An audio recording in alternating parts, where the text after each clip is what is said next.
সকল শ্রোতাবন্ধুদের মনোরঞ্জনের জন্য রোমাঞ্চকর গল্প পাঠের আমাদের এই বিশেষ উপস্থাপনা অডিও ক্যান্টিন। আমাদের এই চ্যানেলে আপনাদের সকলকে জানাই স্বাগত। আজকের আমাদের বিশেষ নিবেদন মামাবাবু সিরিজের তৃতীয় গল্প মামাবাবুর প্রতিদান। গল্পের লেখক প্রেমেন্দ্র মিত্রের জন্ম 1904 সালের 7ই এপ্রিল। তিনি ছিলেন একাধারে কবি, ছোট গল্পকার, ঔপন্যাসিক এবং চিত্র পরিচালক। মামাবাবুর প্রথম আবির্ভাব হয় মৌচাক পত্রিকার কুহকের দেশে গল্পে। লেখকের অন্যতম কয়েকটি উল্লেখযোগ্য ছোট গল্প দুঃস্বপ্নের দ্বীপ, কালাপানির অতলে, আকাশের আতঙ্ক ইত্যাদি।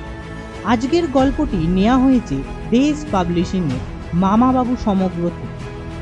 শুরু হচ্ছে আজকের উপস্থাপনা মামাবাবুর প্রতিদান। খাতাপত্র, পুরনো ডায়েরি আবার ঘাঁটতে হলো। স্মরণশক্তি আমার তেমন জোরালো কোনোদিনই নয়। স্কুলে পড়বার সময় সংস্কৃতে ধাতুরূপ শব্দরূপগুলো মুখস্থ করতে না পারার জন্যই সবচেয়ে বেশি বিপদে পড়তাম। এখন বয়স বাড়ার সঙ্গে সেই স্মৃতিশক্তির উন্নতি অন্তত হয়নি। কিন্তু হঠাৎ স্মৃতিশক্তিকে উস্কে দেওয়ার জন্য পুরনো খাতা ডায়েরির দরকারই বা হলো কেন? দরকার হলো আশ্চর্য কাগজের সম্পাদক মশাইয়ের জন্য। হঠাৎ সেদিন সকালবেলার অদ্ভুত এক ব্যাপার। ভেতর থেকে শুনতে পেলাম বাইরের দরজায় কে গণপতিবাবু, গণপতিবাবু বলে ডাকছে। প্রথমটা যেমন হকচকিয়ে গিয়েছিলাম, তেমনি বিরক্তও হয়েছিলাম। গণপতি আবার কি?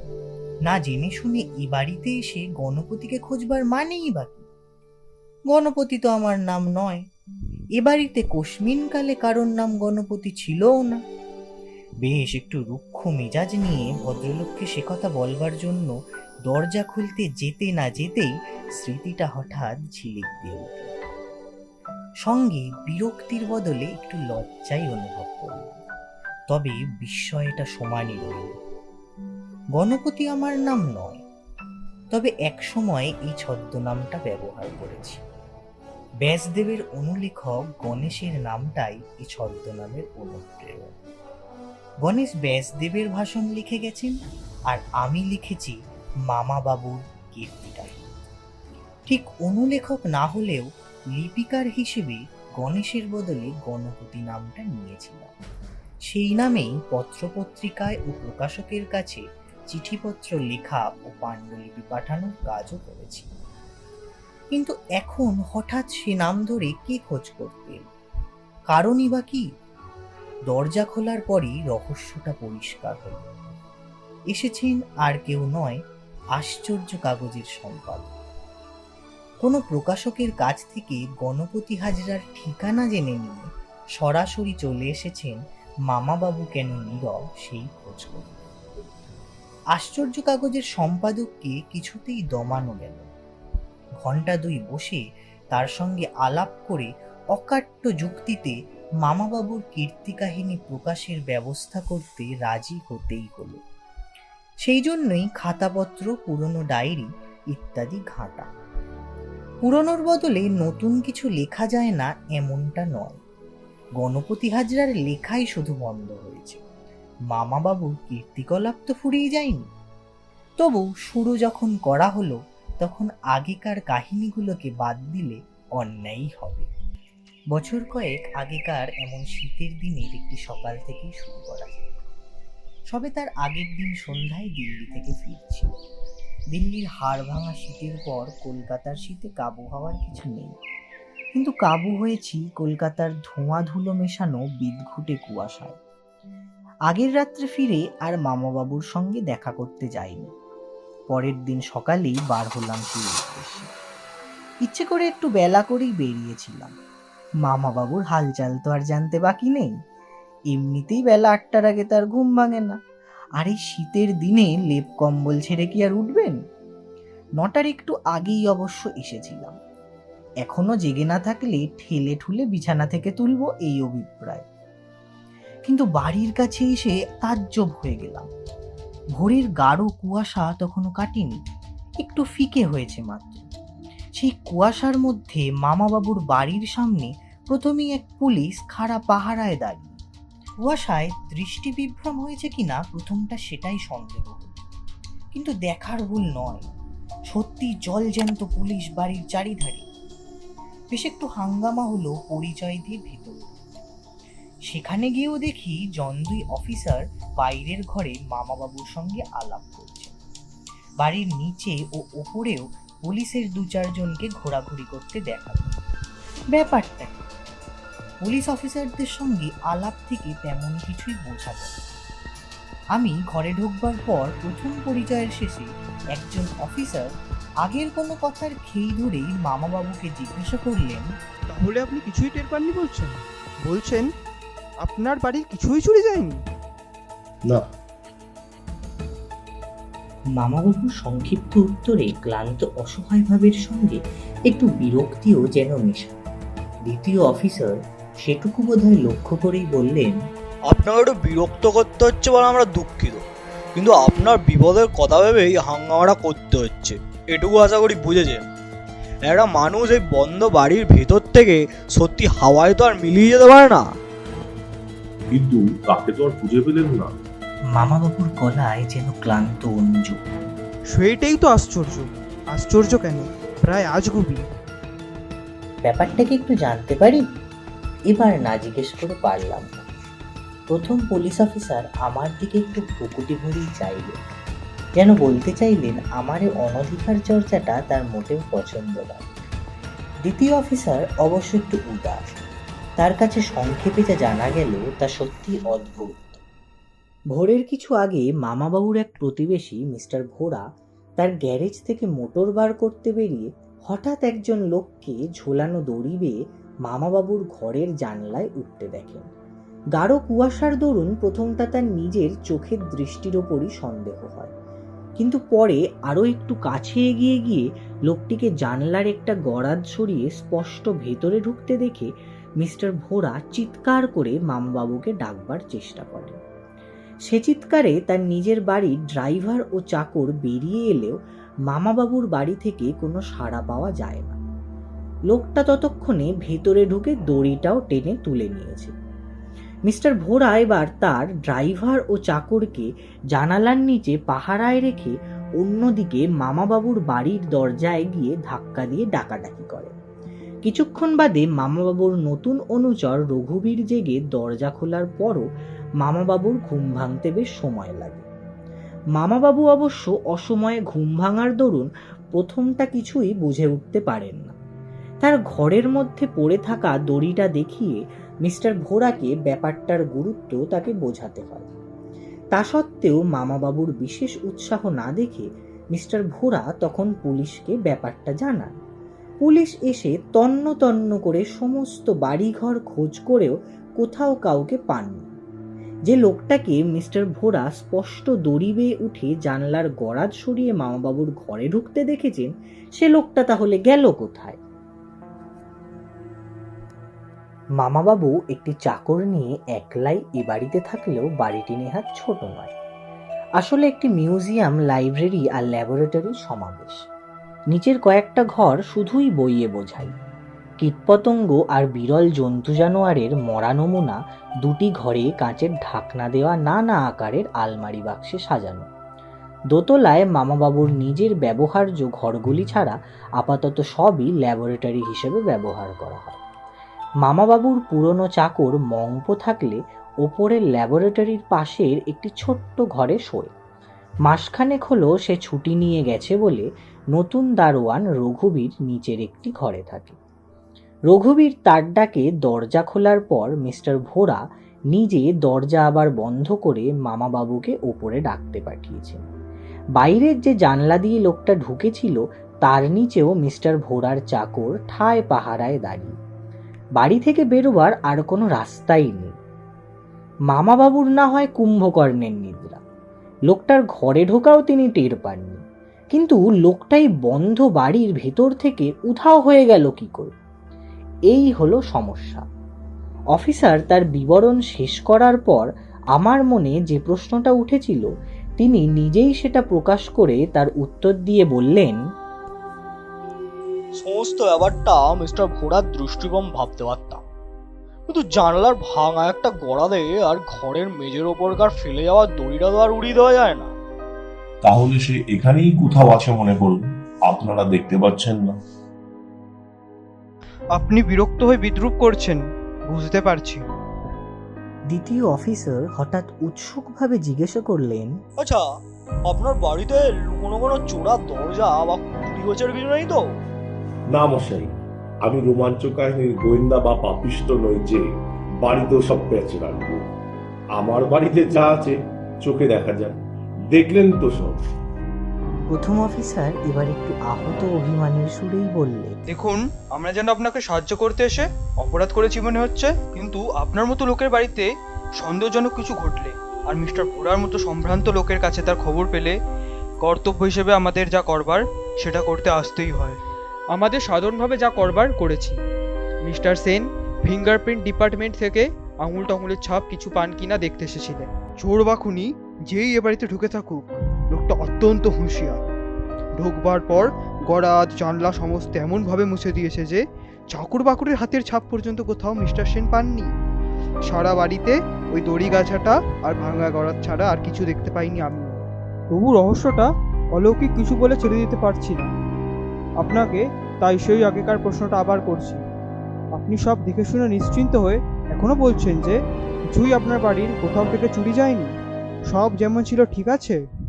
নিশ্চিত হয়ে চুরি যায়নি এ কথাই বলছি, কিন্তু সব যেমন ছিল ঠিক তাই আছে তা তো বলিনি। তার মানে? দুই অফিসারের চোখই কপালে উঠল। এ আবার কি হেয়ালি? আমিও জিজ্ঞেস করতে বাধ্য হলাম। হেয়ালি কিছু নয়, চুরি যাবার বদলে বাড়িতে বাড়তি কোনো জিনিস যদি এসে যায় তাহলে সব ঠিক আছে সেটা বলা যায় না। চুরি যাওয়ার বদলে বাড়িতে বাড়তি জিনিস এসেছে? অফিসার দুজনেই বেশ হতভম্ব ও সেই সঙ্গে একটু বিরক্ত। কই, এ কথা তো আগে বলেননি। আপনারা তো জিজ্ঞাসা করেননি, শুধু চুরির কথাই জিজ্ঞাসা করেছিলেন। মামাবাবুর সঙ্গে ন্যায়শাস্ত্রের সূক্ষ্ম তর্কে যাওয়া নিষ্ফল বুঝে অফিসার মিস্টার সেন একটু অধৈর্যের সঙ্গে জিজ্ঞাসা করলেন, বাড়তি জিনিসটা কি? একটা ছোট পিকে বলতে পারেন। আমার পোকামাকড়ের নমুনা যে ঘরে থাকে সেই ঘরেই সেটা এখন আছে, আগে ছিল না। আশ্চর্য তো, কিসের পিপে তাহলে দেখতে হয়? মিস্টার সেন উঠে দাঁড়িয়ে অন্য অফিসারকেও ডাকলেন। আসুন মিস্টার ধর, কিসের পিপে জানবার জন্য উঠে গিয়ে দেখতে হবে না? ও পিপের মধ্যে কি আছে তা আমি বলতে পারি, আর আমার অনুমান নির্ভুল বলেই ধরে নিতে পারেন। আপনার অনুমানটা তাহলে কি শুনি, কি আছে ওই পিপে? এপিল্যাকনা বোরিয়ালিস। অফিসার দুজনের সঙ্গে আমিও একরকম হতভম্ব। মিস্টার সেনই প্রথম বেশ অবসন্ন সুরে বললেন, দেখুন, এ সময় আপনার রসিকতারা ঠিক তারিফ করতে পারছি। রসিকতা আমি করছি না, ও পিপের মধ্যে এপিল্যাকনা বোরিয়ালিস আছে নিশ্চয়ই, আর একটা নয়, প্রায় 1,35,000 বলে মনে করি। একটু চুপ করে থেকে বিস্ময়ের ধাক্কাটা সামলে মিস্টার ধর ভুরু কুচকে জিজ্ঞাসা করলেন, বিলাক না বরিয়ালিস মানে একরকম পোকা? হ্যাঁ, কক্সিনেলিডি বংশের পোকা। বৈজ্ঞানিক নামটা দাঁত ভাঙা হলেও একটা সোজা নাম আছে, ইংরেজিতে বলে লেডিবার্ড। আমাদের দেশে বিদঘুটে বদগন্ধ পোকা বলেই আমরা জানি। কিন্তু ওই পোকা মারা পিপে আপনার বাড়িতে রেখে যাওয়ার মানেটা কি? শেষ রাতে দোতলার জানলা ভেঙে চোর ঢোকার সঙ্গে এবার সম্পর্ক কি? এসব প্রশ্নের জবাব আপনাদের খুঁজে বার করা উচিত নয় কি? হ্যাঁ, তাই করব। আপনার একটু অসুবিধা করার জন্য মাপ চাইছি। এ বাড়ির ভেতরে এখনো কাউকে পাওয়া যায়নি। ভেতরের অনুসন্ধান এখন বন্ধ থাকলেও বাইরে পুলিশ পাহারা তাই থাকবে। আর আপনাকে ও মিস্টার ভোরাকে হয়তো একবার কষ্ট করে লালবাজারে যেতে হতে পারে। আপনার চাকরকে এখন একটু নিয়ে যেতে পারি? দরকার পড়লে নিশ্চয়ই নিয়ে যাবে, কিন্তু ও তো সারা রাত বাড়ির ভেতরেই ছিল, ভেতর থেকে বাড়ির দরজা বন্ধ ছিল, তারও তো প্রমাণ আপনারা পেয়েছেন। তাও পেয়েছি, তবে দু চারটে প্রশ্ন করে ওর জবানবন্দিটা নিতে চাই। এই চাকর কি আপনার বিশ্বাসী পুরনো লোক? অবিশ্বাসের কোনো কারণ তো এখনো পাইনি, তবে পুরনো লোক নয়। আমার আগেকার চাকর ছুটি নিয়ে চলে যাওয়ায় 1 মাস হলো কাজ করছে। মিস্টার ধর ভুরু কুচকে জিজ্ঞাসা করলেন, 1 মাসে একটা লোককে কি চেনা যায়? এক মাসে যেমন জানা যায় না, তেমনি কখনো কখনো সারা জীবনেও না। তবে এক মাসের মধ্যে সন্দেহ করবার মতো কিছু পাইনি, সে কথাই জানাচ্ছি। এছাড়া আজকের যে ব্যাপার নিয়ে আপনারা মাথা ঘামাচ্ছেন, তার সঙ্গে ওর কোনো সম্পর্ক আছে ভাবতে আজগুবি বলে মনে হয়। প্রথমত, ওই দুমণি বপু নিয়ে রঘুবীরের দৌড় দিয়ে দোতলার জানালায় ওঠাই অসম্ভব। দ্বিতীয়ত, আমার ঘরে একটা অদ্ভুত পোকা ভরা পিঁপে এনে রাখবার মতো মানুষ ওকে মনে হয় কি? গম্ভীরভাবে খানিকক্ষণ চুপ করে থেকে মিস্টার ধর তার সঙ্গীকে নিয়ে নমস্কার করে বেশ যেন একটু অপ্রসন্ন মেজাজেই চলে গেলেন। অফিসাররা চলে যাবার পর ভৎসনা সুরে এবার বললাম, এসব কি ব্যাপার মামাবাবু? 2 মাস মাত্র বাইরে গেছি, এর মধ্যে এসব কি বিদঘুটে কাণ্ড বাঁধিয়ে বসেছ? মংপো বাড়িতে থাকলে এসব কাণ্ড বোধহয় হতে পারত না। সে ছুটি নিয়ে গেছে শুনেই তো অবাক লাগছে। এতকাল তোমার কাছে আছে, মংপোকে তো একদিনের জন্যও ছুটি নিতে দেখিনি।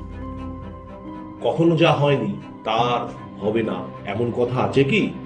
আমার দোতলার ঘরের জানলা বেয়ে কাউকে কোনোদিন ঢুকতে এর আগে দেখেছো কি? নাকি আমার ঘরে আচমকা অদ্ভুত পোকার টিভি পাওয়া গেছে? সত্যি সমস্ত ব্যাপারটা তো আজগুবি বলে মনে হয়। দড়ি বেয়ে জানলা দিয়ে একটা লোক ঢুকলো, অথচ বাড়ি থেকে বেরোলো না। কোথা থেকে অদ্ভুত একটা পোকার পিপে তোমার ঘরে রাখা?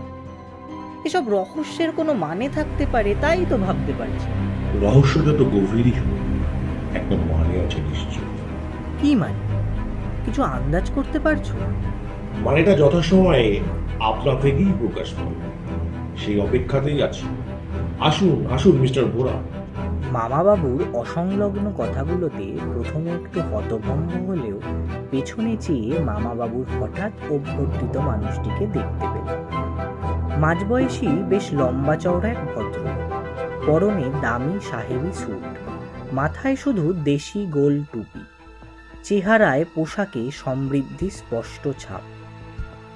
অত্যন্ত উদ্বিগ্ন মুখে এগিয়ে এসে তিনি বললেন, বিশেষ জরুরি কাজে সেই সময়তেই বেরিয়ে পড়তে হয়েছিল। চেষ্টা করেও তাড়াতাড়ি ফিরতে পারলাম না।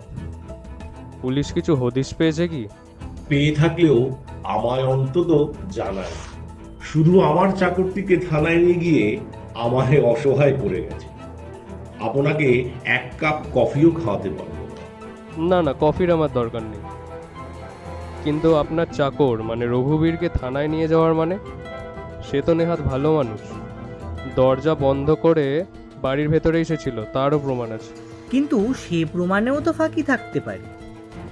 মিস্টার ভোরার সঙ্গে পরিচিতি না হলেও অনাহুতভাবেই না বলে পারলাম।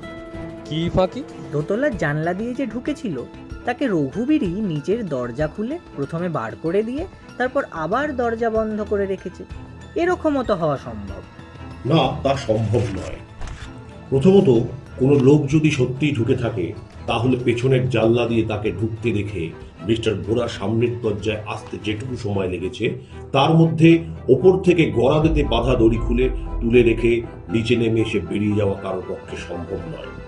দ্বিতীয়ত, রঘুবীরকে কোনোরকম অবিশ্বাস করাই যায় না। রঘুবীর মিস্টার ভোরার বহুদিনের বিশ্বাসী চাকর। মংপো ছুটিতে চলে যাওয়ায় মিস্টার ভোরাই রঘুবীরকে আমায় দিয়েছে। দেখুন, মানুষ সম্বন্ধে অবশ্য কিছু বলা যায় না, কিন্তু আমার কাছে বহুদিনের বিশ্বাস রেখে কাজ করেছে বলেই রঘুবীরকে নিশ্চিন্ত মনে আপনাকে দিয়েছিলাম। আমার বাগানে প্রায় 10 বছর ধরেও দারোয়ানি করেছে। আচ্ছা মিস্টার ভোরা, বাগান বলতে মনে পড়লো, আমার বন্ধু চাহিদার কাল আবার একটা চিঠি পেয়েছি। এখন তো সে তার সমস্ত বাগান বিক্রি করতেই চায়। আপনি যে দাম দিতে চেয়েছিলেন তাতেই রাজি। কিন্তু আমি যে আর রাজি হতে পারছি না। বছর বছর ওখানকার বাগানের কি হাল হচ্ছে দেখছেন তো। ফল ধরছেই না, ধরলেও শুকিয়ে যাচ্ছে। এখানে ঘরের পয়সা বার করে নতুন বাগান কেনা মানে ভস্যে ঘি ঢালা নয় কি? ওসব বাগানের দাম তাহলে আরো পড়ে যাবে মনে করেন? কিন্তু বাগানগুলো বাঁচানোর জন্য আপনি তো অনেক কিছু করেছেন শুনেছি। বিদেশ থেকে ওষুধপত্র আরো কত কি আমদানিও করেছেন। তা করেছি, কিন্তু ফল তো কিচ্ছু পাচ্ছি না। আপনার বন্ধু মিস্টার চালিহাকেই জিজ্ঞাসা করে দেখবেন। আমি যা যা নিয়েছি তা তো তাকেও ব্যবহার করতে দিয়েছি। হ্যাঁ, তা দিয়েছেন বটে। চাহিলা সেজন্য কৃতজ্ঞতাই জানিয়েছে। মামাবাবু আরও কিছু বলতে যাচ্ছিলেন, কিন্তু এবারের দুর্ভেদ্য রহস্যের প্রসঙ্গ চাপা দিয়ে কোথাকার কোন বাগানের লাভ লোকসানের জোলো আলোচনায় তখন আমার মেজাজ বিগড়ে গেছে। বিরক্ত হয়ে বাধা দিয়ে বললাম, তোমাদের বাগানের আলোচনাই তাহলে চলুক, আমি উঠছি। আহা, উঠবি কেন এর মধ্যে? বাগানের আলোচনা আর করবো না। তবে কিসের বাগান জানলে অতটা বেজার বোধ হয় হতিস না। সব কমলা লেবুর বাগান, বুঝেছিস? আসামের সেরা কমলা। আমার মুখের ভাবটা লক্ষ্য করে তাড়াতাড়ি সামলে নিয়ে মামাবাবু বললেন, তা সে কমলা বাগানের কথাও এখন থাক। নিজের চোখেই যখন দুদিন বাদে দেখতে যাচ্ছিস, তখন মুখের আলোচনার দরকারটা কি? বিরক্তি থেকে একেবারে বিমূঢ়তায় পৌঁছে অবাক হয়ে মামাবাবুর দিকে তাকালাম। মিস্টার ভোরার অবস্থাও আমারই মতো। তিনিই প্রথম অবাক হয়ে জিজ্ঞাসা করলেন, আপনি কি সত্যিই কমলা বাগান দেখতে আসাম যাচ্ছেন নাকি? হ্যাঁ, বাগান যখন বিক্রি হবে না, তখন বন্ধুকে একটু সান্ত্বনা দেওয়ার জন্যও যাওয়া দরকার। আপনার সঙ্গে পরিচয় করে দিতে ভুলে গেছি, মিস্টার ভোরা। এটি আমার ভাগ্নে গণপতি হাজরা। ও এই ছদ্মনামেই পরিচিত। ওকে আমার সঙ্গে নিয়ে যাচ্ছি। কথা বলবো কি? আমার গলায় তখন আর আওয়াজ নেই। দুদিন নয়, মামাবাবু নানা অজানা ধান্ধায় লালবাজার থেকে কাস্টম অফিস পর্যন্ত ঘোরাঘুরির পর প্রায় দিন সাতেক বাদে সত্যিই ইন্ডিয়ান এয়ারলাইন্স কর্পোরেশনের প্লেনে দমদম থেকে গৌহাটি আর সেখান থেকে সারাদিন মোটর হাঁকিয়ে মামাবাবুর বন্ধু মিস্টার চালিহার বিশাল কমলালেবু বাগানের অফিস বাড়িতে গিয়ে উঠলাম। সারাদিনের ধকলের পর যে একটু বিশ্রাম করব তারও সুবিধা হলো না। চালিহার কাছে তার প্রতিবেশী মিস্টার ভোরাও নিজের বাগানে দুদিন আগে এসেছেন শুনে মামাবাবুর প্রীতি একেবারে উথলে উঠল। তখনই মিস্টার ভোরার সঙ্গে দেখা করতে না গেলেই নয়। নিরুপায় হয়ে মিস্টার চালিহার একটি জিপে মামাবাবুর সঙ্গী হতে হলো। প্রায় মাইল 10 পাহাড়ি জিপ চালিয়ে মিস্টার ভোরার বাগানে যখন পৌঁছলাম, তখন বেশ রাত হয়ে গেছে। মিস্টার ভোরার কাঁটাতারে ঘেরা বাগানের গেট বন্ধ। বিরক্তিটা অনেকক্ষণ ধরেই মনে মনে জমা হচ্ছিল। এবার সেটা আর প্রকাশ না করে পারলাম না। বললাম, এই পাহাড় জঙ্গলের দেশে এটা কি মানুষের সঙ্গে দেখা করতে আসার সময়? গেট তো বন্ধ দেখছো। মিস্টার ভোরার এখন বোধহয় অর্ধেক রাত, চলো ফিরে চলো। মামাবাবু কিন্তু নির্বিকার। জিপের হেডলাইটটা সামনে জেলে রেখে তার স্বরে ইলেকট্রিক হর্ন বাজিয়েই চললেন। উপায় থাকলে জিপ থেকে রাগের চোটে নেমেই যেতাম। তার বদলে জোর করে ইলেকট্রিক হর্ন থেকে মামাবাবুর হাতটা সরাতে যাচ্ছি, এমন সময় গেটের ওপার থেকে কে যেন বিকট ভারী গলায় জিজ্ঞেস করলে, কে আপনারা, কি চান? প্রথমটা চমকে উঠলেও তৎক্ষণাৎ ব্যাপারটা বুঝতে পারলাম। গেটের ঠিক উপরে লাউড স্পিকারের চোঙা লাগানো। আগে সেটা চোখে পড়েনি। আওয়াজটা ভেতর দিয়েই আসছে। মামাবাবু চিৎকার করে এবার নিজের পরিচয় দিয়ে জানালেন, মিস্টার ভোরার সঙ্গে দেখা করতে এসেছি। খানিকক্ষণ তারপর কোনো সাড়া শব্দ কোথাও না পেয়ে মনে হলো মামাবাবুর বাড়াবাড়ির বোধহয় উচিত শিক্ষাই হবে। কিন্তু তারপর গেটটা আপনা থেকে খুলতে শুরু করল। বোঝা গেল সেটা ইলেকট্রিক তারের সাহায্যে খোলা বন্ধ হয়। লাউড স্পিকারের চোঙা থেকে আবার শোনা গেল, গাড়ি নিয়ে ভেতরে আসুন। যান্ত্রিক অভ্যর্থনাটা একটু কড়াগোছের হলেও মিস্টার ভোরার নিজের অভ্যর্থনাটা অত্যন্ত উচ্ছ্বসিত। তার চমৎকার বাংলো বাড়ির সুসজ্জিত বসবার ঘরে আমাদের সাদরে বসিয়ে তিনি আনন্দে গদগদ হয়ে বললেন, সত্যি আপনারা আসবেন ভাবতে পারিনি। এত রাত্রে গেটে হর্নের আওয়াজ পেয়ে আমি প্রথমটা একটু ভড়কেই গেছিলাম। এত রাত্রে এই অঞ্চলে। হ্যাঁ, আমাদের আশাটা একটু অসময় হয়ে গেছে, কিন্তু আপনার জন্য যে উপহারটা এনেছি সেটা দেবার আগ্রহে সকাল পর্যন্ত সবুর করতে পারলাম না। আমার জন্য উপহার এনেছেন? কি উপহার? সেটা খানিক বাদে জানতে পাবেন। এখন তো সেটা জিপে রেখে এসেছি। মামাবাবুর কথা শুনে আমিও অবশ্য কম বিস্মিত হইনি। জিপে একটি কার্ডবোর্ডের বড় বাক্স মামাবাবু সঙ্গে এনেছেন তা অবশ্য দেখেছি। এ বাগানের গেট দিয়ে ঢুকবার সময় বাক্সটার ভেতরে হাত দিয়ে কি যেন একটা করলেন মনে পড়ছে। প্লেনে আসবার সময়ও বাক্সটি তার কাছেই ছিল। সেটা যে মিস্টার ভোরাকে উপহার দেওয়ার জন্য আনা তা অবশ্য ভাবতে পারিনি। উপহারটা কি হতে পারে তাও বুঝতে পারলাম না। আমার চেয়ে মিস্টার ভোরার কৌতূহল আরও বেশি হওয়াই স্বাভাবিক। তিনি বেশ একটু অধীর হয়েই বললেন, উপহার এনে আবার জিপে রেখে এলেন কেন? উপহার দেওয়ার আগে একটু ভনিতা করবার জন্য এবং সেই সঙ্গে একটা প্রস্তাব করবার জন্যও। শুনুন মিস্টার ভোরা, আপনার এ অঞ্চলে কমলা বাগানের দুর্দশার কথা শোনার পর থেকেই এই বিষয় নিয়ে আমি ভাবছি। ভেবে ভেবে আর পড়াশোনা করে এর দুর্দশা ঘোচানোর একটা উপায় আমি বার করে ফেলেছি। বলেন কি? মিস্টার ভোরার গলার স্বরে সামান্য যেন একটু বিদ্রুপের আভাস পেলাম। তার জন্য তাকে অবশ্য দোষ দেওয়া যায় না। এমন বেয়ারা সময় উপহার দেওয়ার এই ভনিতা আমারও তখন খুব একটা ভালো লাগছে না। মামাবাবুর কিন্তু কিছুতে ভ্রুক্ষেপ নেই, নিজের উৎসাহেই বলে চললেন, হ্যাঁ মিস্টার ভোরা, আপনি জানেন নিশ্চয়ই যে আজ পৃথিবীর নানা অঞ্চলে কমলালেবুর এত আদর তার আদি জন্মভূমি এই ভারতবর্ষ বলেই বৈজ্ঞানিকরা সন্ধান করে জেনেছে। সেখান থেকে এ ফল সমস্ত দুনিয়া পেয়েছে। সেই ভারতবর্ষেই কমলার চাষ নষ্ট হয়ে যাবে, এর চেয়ে লজ্জার কিছু নেই। কমলা গাছের নানা রকম শত্রু আছে। এ অঞ্চলে যে শত্রুতে সমস্ত বাগান ছাড়খাড় করছে তা প্রধানত হলো অ্যাফিড জাতীয় পোকা। পোকা মারার রাসায়নিক ওষুধ দিয়ে তাদের ধ্বংস করবার চেষ্টা করা যায়, কিন্তু সেসব মানুষের ব্যবহারেরও কিছু আনুষঙ্গিক কুফলের ভয় আছে।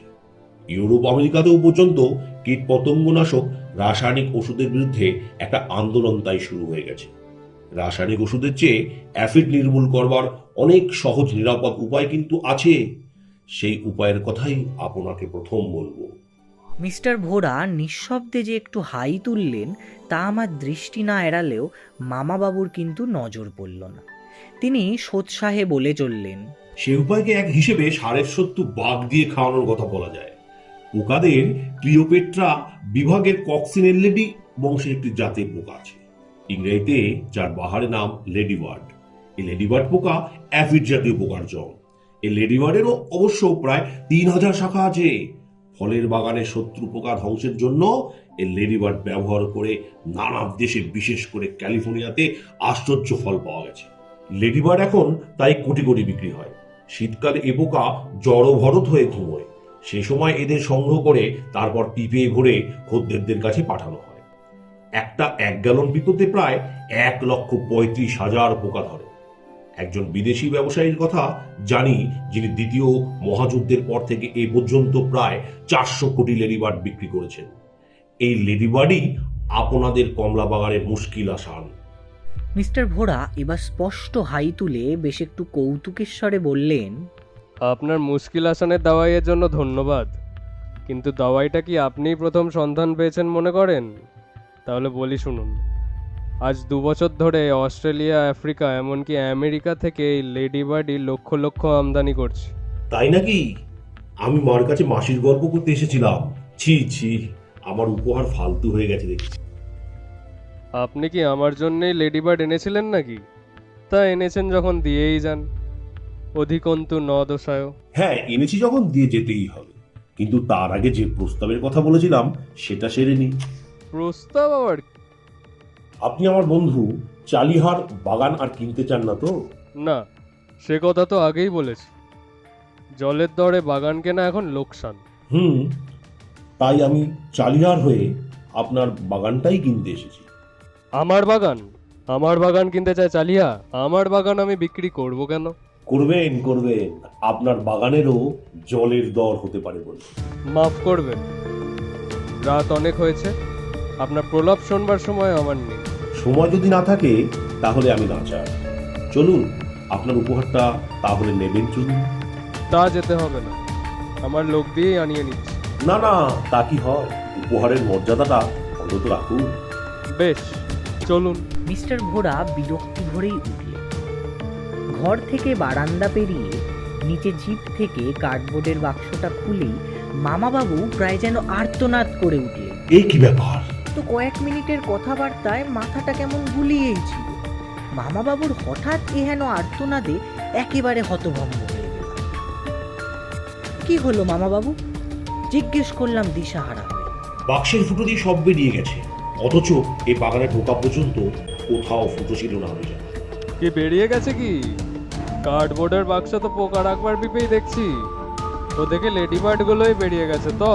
হ্যাঁ, মামাবাবু কেমন যেন একটু অদ্ভুতভাবে মিস্টার ঘোড়ার দিকে তাকালেন। তাতে আর হয়েছে কি, ওগুলো বেরিয়ে আমার বাগানেই ছড়িয়ে গেছে এতক্ষণে। তা গেছে, তবু নিজের হাতে আপনাকে দিতে পারলাম না, এই আফসোস। ওগুলো ঠিক লেডিবার্ড নয়, বিশেষ জাতের। বিশেষ জাতের? হ্যাঁ, আমেরিকা থেকে স্পেশাল অর্ডার দিয়ে আনিয়ে আপনার প্রতিবেশী মিস্টার চার্লি হাকে তার বাগানে ছাড়বার জন্য গত 1 বছরে যা আপনি উদারভাবে সরবরাহ করেছেন, সেই বিশেষ জাতের লেডিবার্ড, এপিল্যাকনা বোরিয়ালিস। আপনি আমার বাগানে ওই পোকা ছেড়েছেন? ইচ্ছা করে ওই পিপের গায়ে ফুটো করে এনেছেন ওই পোকা ছাড়বার জন্য? আগে উপকারের প্রতিদান তো দিতেই হয়। আমার বন্ধু চালিহার জন্য আপনি যা করেছেন তার একটু শোধ না দিলে চলে। 1,35,000 আন্দাজ ওই পোকা আপনার বাগানে এতক্ষণে ছড়িয়ে পড়েছে। লক্ষ থেকে কোটি হতে ওদের আর কত দেরি হবে? তারপর আপনার এই বাগান জলের দরে নামতে কতক্ষণ? লেডিবার্ডদের মধ্যে ওই বিশেষ জাতের পোকাই উপকারের বদলে চরম সর্বনাশ করে। ক্যালিফোর্নিয়ার বড় বড় বাগান এক সময় ওই পোকার উৎপাতে ছাড়খাড় হয়ে গেছিল। কিন্তু আপনাকে এসব বলে আবার মার কাছে মাসির গল্প করছি। আপনি সব জেনে শুনেই আশেপাশের সমস্ত বাগানের দর নামিয়ে সস্তায় কিনে নেওয়ার ফন্দিতেই তো সাহায্যের ছলে এই পোকা অন্যদের এতদিন বিলিয়েছেন। ঘোড়ার তখন প্রায় পা খিচে ফিট হওয়ার অবস্থা। হিংস্র চিৎকার করে বললেন, আপনাকে আমি গুলি করব। আমারও গেট যে বিদ্যুতের সাহায্য ছাড়া খোলে না, বন্ধ হয় না, তা দেখেছেন। বেরোবার উপায় আপনার নেই। আমার বাগানে চুরি করে ঢুকেছেন বলে আমি আপনাকে গুলি করে মারবো। না না, ওসব হাঙ্গামায় যাবেন না। আহম্মকের মতো নেহাত অসহায়ভাবে কি আপনার বাগানে ঢুকেছি মনে করেন? লালবাজার মারফত আসাম পুলিশকে সব জানিয়ে তবে এখানে ঢুকেছি। গেটের বাইরে চেয়ে দেখুন, পুলিশ হেডলাইটগুলো তাহলে দেখতে পাবেন। আচ্ছা, নমস্কার। শুভ ছেলের মতো গেটটা খোলার ব্যবস্থা করুন দিয়ে। মামাবাবুর সঙ্গে জিপে করে চালিহার বাগানে ফিরতে ফিরতে হতভম্ব হয়ে জিজ্ঞেস করলাম, আর সবই তো বুঝলাম, কিন্তু এপ্লিকনা বোরিয়ালিস পোকার পিপে তোমার নিচের ঘরে কোত্থেকে এলো, আর আনলোই বা কে? এলো আর কোথা থেকে? ওই মিস্টার ঘোড়ার বাড়ির গোপন গোডাউন থেকে। তার মানে তোমার জানলার দড়ি বেয়ে যে উঠেছিল সেই ওই পিঁপেটা চুরি করেছিল? কিন্তু সে কে? সে বন্ধ বাড়ি থেকে উধাই বা হলো কেমন করে? শক্ত মানের বদলে সোজা মানেটা খুঁজলেই বুঝবি। যেমন সে লোকটা বাইরের কেউ নয়, বাড়িরই লোক। তাই উধাও সে হয়নি, বাড়িতেই ছিল। মানে? তার মানে রঘুবীর যখন হতে পারে না, তখন তুমি পিঁপেটা চুরি করে জানলা দিয়ে ঢুকেছিলে? কিন্তু দরজা দিয়ে ঢুকলে কি হতো? ঢুকলে রঘুবীর জানতে পারত সে ঘোড়ার চর। আমি চাহিলার বাগানের ব্যাপারে মনোযোগ দিয়েছি জেনে ঘোড়া আমার ওপর পাহারা রাখতে চেয়েছিল। আমি ইচ্ছে করেই তাই মঙ্কুকে বুঝিয়ে কিছুদিনের জন্য সরিয়ে দিয়ে ঘোড়ার দেওয়া লোক নিয়েছিলাম তার বিশ্বাস জাগাবার জন্য। এরপর আমার পক্ষে নির্বাক হওয়াই স্বাভাবিক নয় কি? অডিও ক্যান্টিনে আজকে শুনলেন প্রেমেন্দ্র মিত্রের লেখা মামাবাবু সমগ্রের 3য় গল্প মামাবাবুর প্রতিদান। গল্পের সূত্রধর, গল্প পাঠক এবং মিস্টার সেনের চরিত্রে আমি রাজা, মামাবাবুর চরিত্রে শ্রী অলোক চক্রবর্তী, মিস্টার ধরের চরিত্রে সৃজিত, মিস্টার ভোরা ও অজানা কণ্ঠে ঋত্বিক, ধ্বনি পরিকল্পনা, আবহ সঙ্গীত ও পোস্টার ডিজাইনে আয়ুষ্মান। শেষ হলো আমাদের আজকের নিবেদন মামাবাবুর প্রতিদান। এরকম আরো রোমাঞ্চকর গল্প শুনতে চ্যানেলটিকে সাবস্ক্রাইব করে নোটিফিকেশনের বেল আইকনটি ক্লিক করে আমাদের পাশে থাকুন। আর গল্পটি ভালো লাগলে শেয়ার করতে ভুলবেন না আপনাদের বন্ধু ও প্রিয়জনদের সাথে।